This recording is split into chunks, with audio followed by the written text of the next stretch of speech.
Okay, we're live and welcome to day 19 of the YouTube live of Sahil and Siddharth doing the Indian Dream.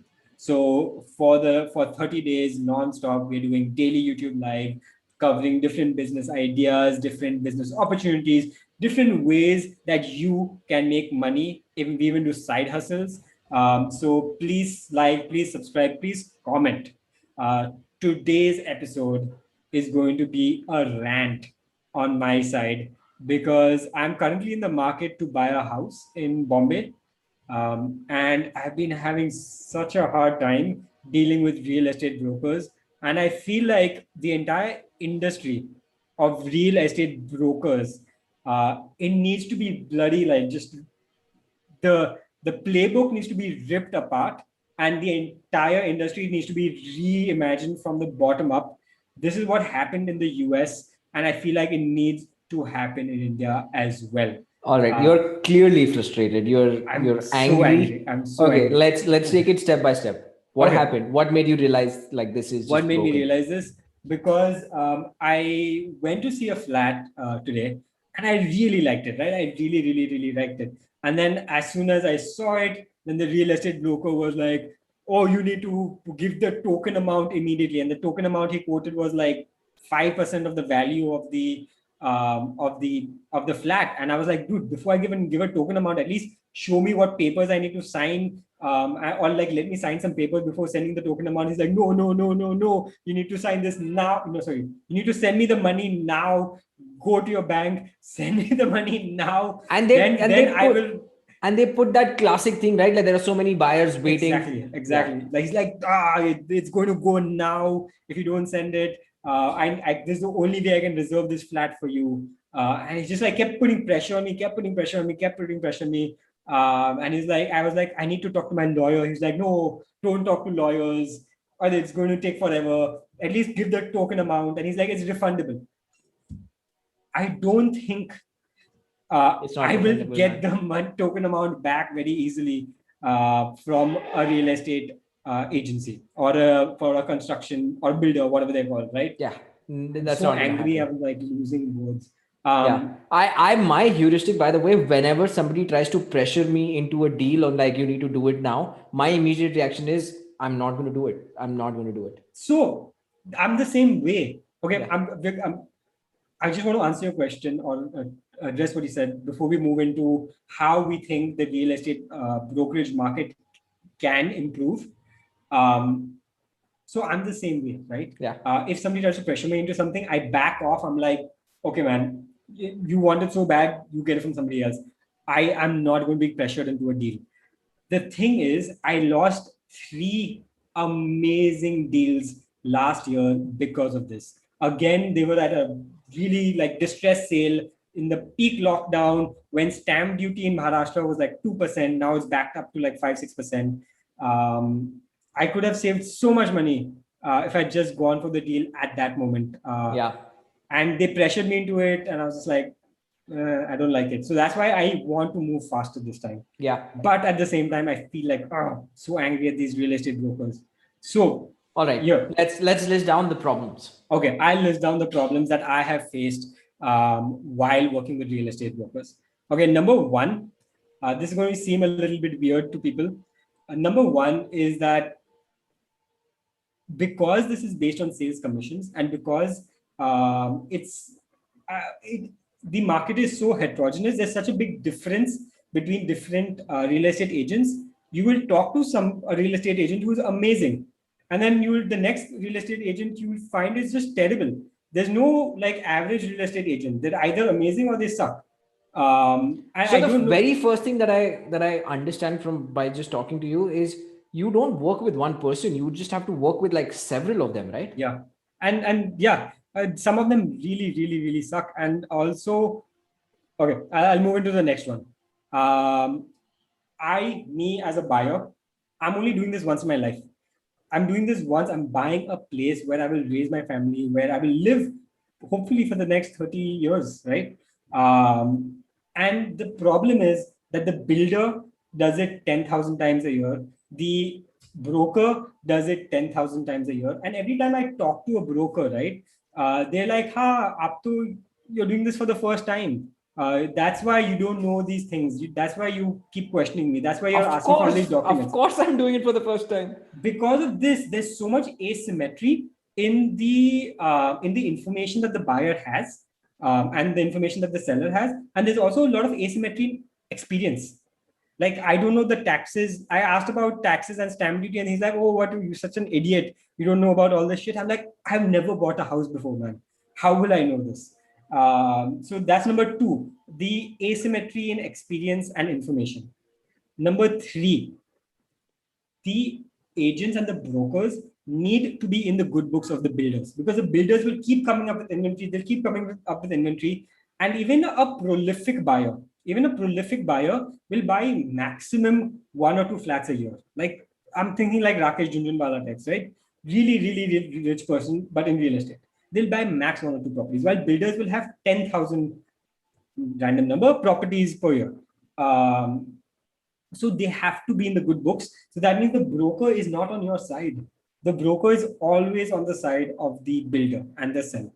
Yeah. So that's number three. Number four, okay, we've already addressed this. There's information asymmetry. Number five is, I hate this practice of the token amount. God damn it. I understand why it exists. The token amount, if you talk to a broker, if you talk to a builder, the reason it exists, I mean, catch my breath, is because it's a way to build trust. It's a way for them to realize that you are a serious buyer. But there are better ways to do it, and we will discuss that later. Yeah. I hate this practice of a token amount, because if I give them a check, I have no idea if I will ever see that money again in my life. And if they are going to ask for like 5% or even 2% of the value of the property, you better be extremely trustworthy. Yeah. And 2% of a property in Bombay is a lot of money. Yeah. Yeah. And this is slightly not as this thing, but regardless of what you actually want, I would tell these brokers what my budget was, and they would show me random shit. Like, they would just show me random stuff that just like they just happen to have. Like, for example, one broker, he kept taking me to this one large property by Rustamji, because he had a bunch of unsold inventory there. And I kept telling him, dude, this is way above my budget. Like, this is not even like within the ballpark of my budget. He was just like, Dekho na, what's wrong with seeing it? And then he'll call me and he'll be like, do you want it? I'm like, dude, this is 50% above my budget. I don't want this. And he just kept pushing. And it's so annoying.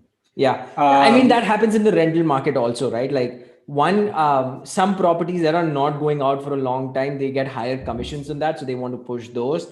And second, they have zero worries about what your preferences are. They're going to show you everything that they have, right? Like, they in their minds, kahin kisi ko kuch pasand aa jaye, you never know.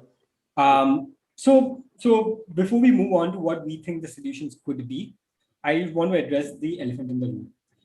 Haven't there already been websites developed for exactly this reason? There has been housing.com. There has been a couple of others. I forget. I think. I mean, there's Magic Bricks and Magic Bricks, yeah. 99 properties. 99 acres, yeah. But if you go there, and I've tried this, okay, there are two issues that I see with these websites. Number one, the same building.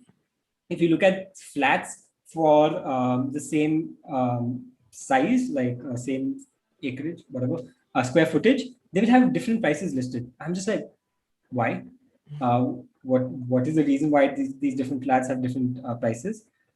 It might be because of floor, actually, now I think about it. Secondly, the people who have listed these flats are all brokers. Yeah. They're not the owners. They're not the builders or whoever. There's no direct relationship that you're building with them, right? So the problem still exists. You're still having to deal with the brokers. And since they're not on your side as the buyer, I think the first version of these websites, whoever attempted to solve this problem, has more or less become information listings. It's become a listing website. They have become classifieds of sorts. Okay. where the information is there, you know what's available more or less. I don't even know if that's all the inventory available in a particular city, but you get some idea. But that's about it. They haven't really solved for the experience part of it. Exactly. The experience sucks. Yeah. I think you hit the nail on the head. What can change? All right, Okay. let's go one by one. Let's Okay. brainstorm. Let's go one Yeah. by one. The first thing you The said was information asymmetry, right? yeah. How do you think it be? Ideally, in an ideal world, this is a tech problem to solve, right? Yeah. I ideally, I'll tell you how they do it in the US. I don't think it's possible in India because the database doesn't exist. But I'll tell you how they solved it in the US. There are two websites, Zillow and redfin.com. Okay, if you have any friends in the US, you can ask them about these websites. It might be one of their favorite pastimes also to sit on this website. I have a lot of friends who like to do that. What they do is all the property deals that happen in an area, all of them are listed with the Price, selling price. no, but they listed with the government entity, and the Yeah. government entity then lists it on their own database.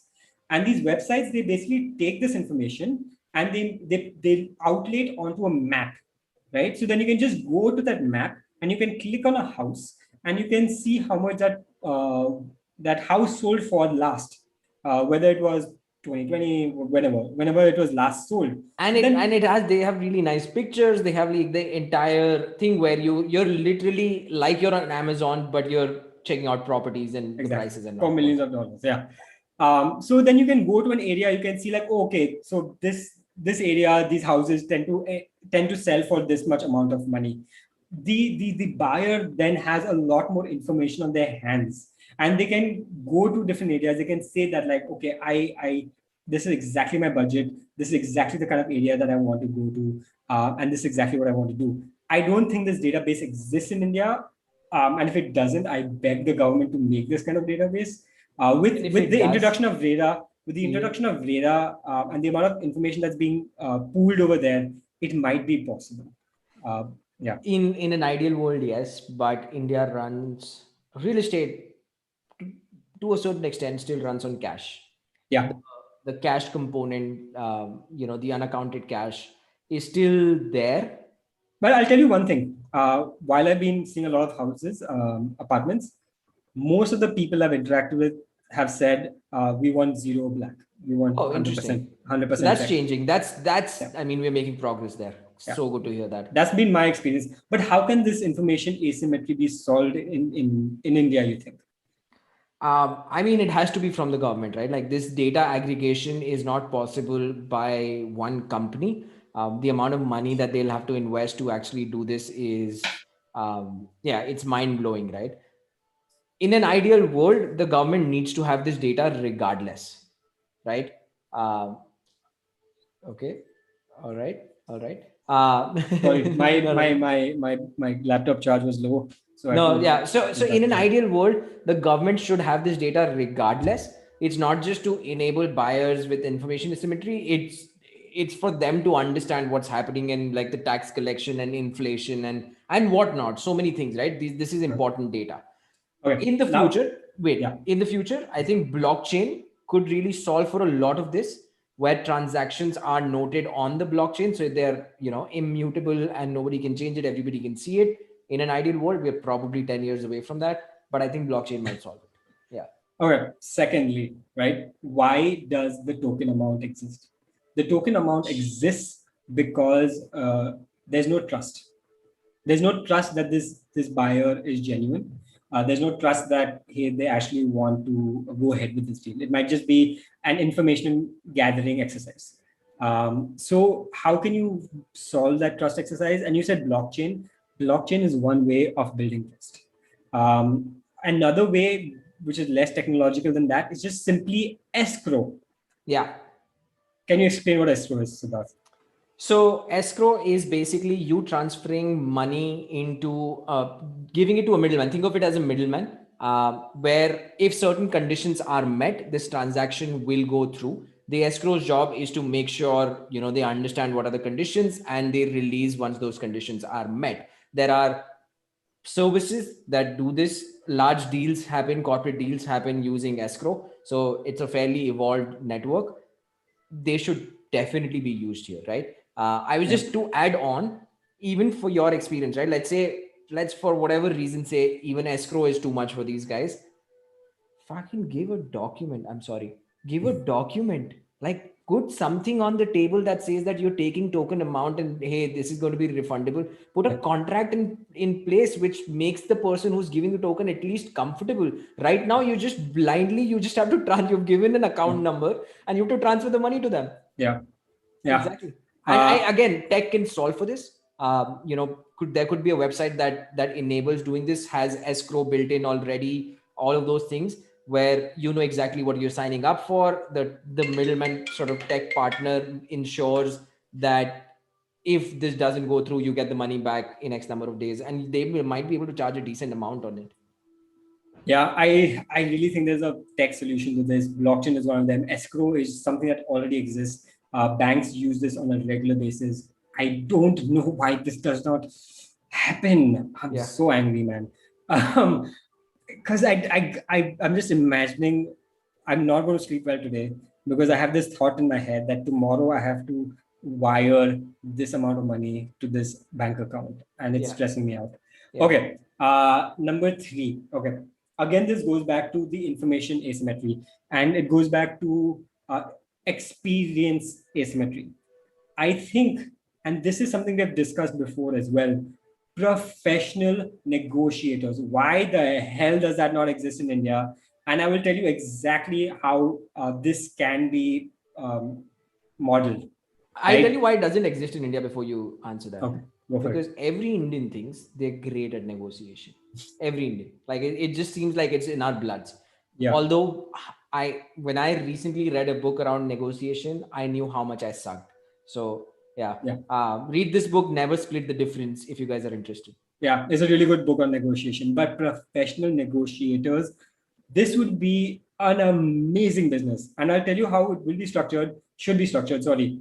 Let's say you're buying a place for 5 CR. Okay, just random number I'm throwing out there. I know in Indore you can buy a bloody mansion for 5 CR. Is that true, Ashley? I mean, not a mansion, but yeah, a fairly big house. Okay, nice. Yeah. Not a very big place in Bombay with that. Let's say you're buying a place for 5 CR. And the seller says a certain price, and you are able to negotiate down to a certain price. Let's say maybe you get from 5 to 4.9, right? And whatever the difference is between, take 20% of that. Yeah, whatever the difference is, take 20% of that. So if I get it down from 4.9, if the professional negotiator gets it down from 4.9 to let's say 4.7, right? So that's 20 lakhs. That's a decent amount of money. And 20% of 20 lakhs, that's 4 lakhs. That's a sizable chunk.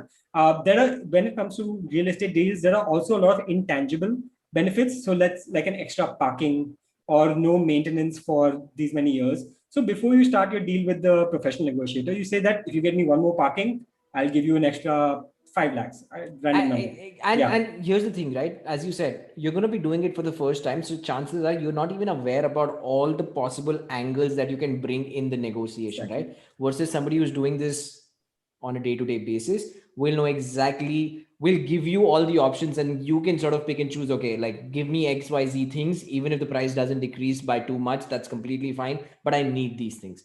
But somebody needs to help you in that process. Exactly. There are ways that you can even save by asking the builder to pay GST more, less, stuff like that, like things you wouldn't think about. Yeah. And this professional negotiator can solve that issue for you. I wish I had one right now. Please. So in the US, and we keep referring to that primarily because it's an evolved market and we both live there. So we've seen it. Our friends live there. But there's a seller side broker and a buyer side broker. I know it increases the price of brokerage, but at least with the seller side broker, you know that your interests sort of align. And do they? Because the seller side broker still has to work in the future with the buyer side broker, right? They still have to maintain that relationship.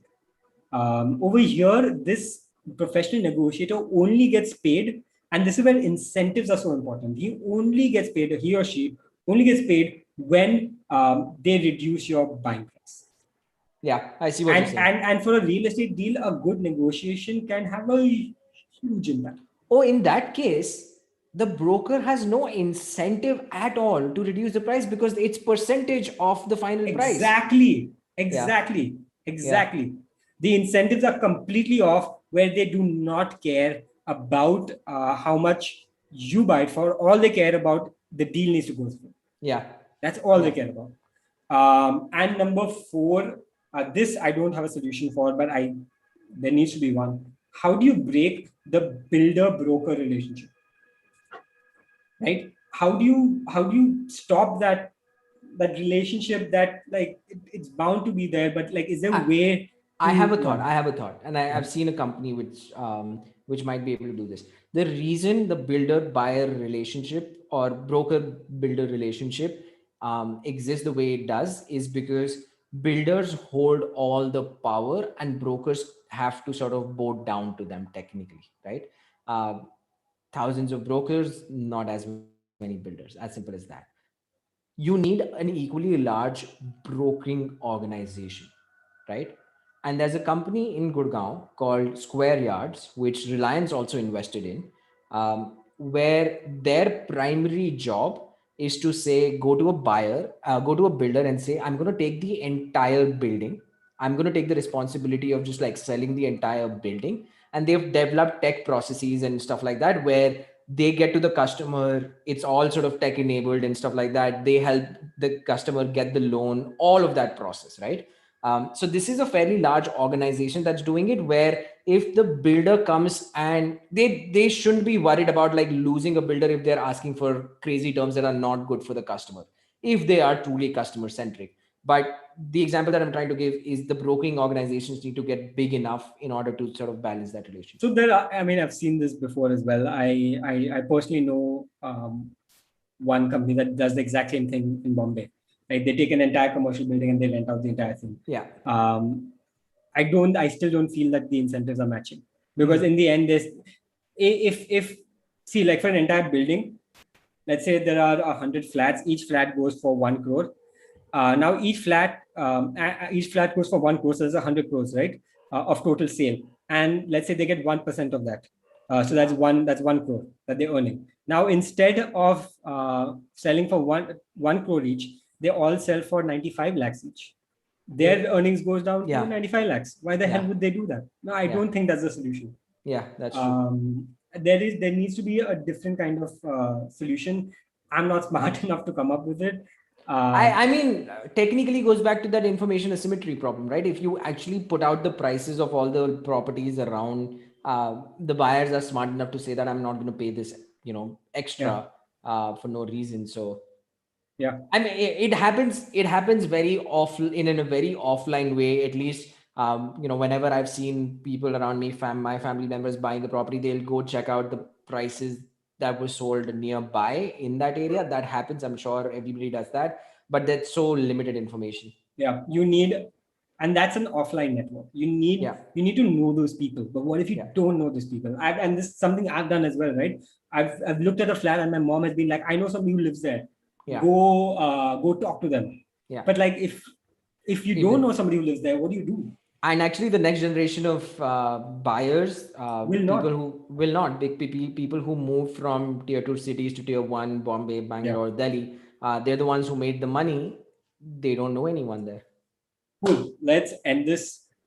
This was our rant on why real estate brokerage sucks. I really do think it Tell us sucks. your ideas on how you can solve Yeah. it. Tell us companies that you think are doing a good job in solving this. There's a company called Open Door in the US. Very interesting company. Go check that concept out. We are 20 years away from that in India, but yeah, go check that out. Please like, subscribe, hit that notification button, and we will see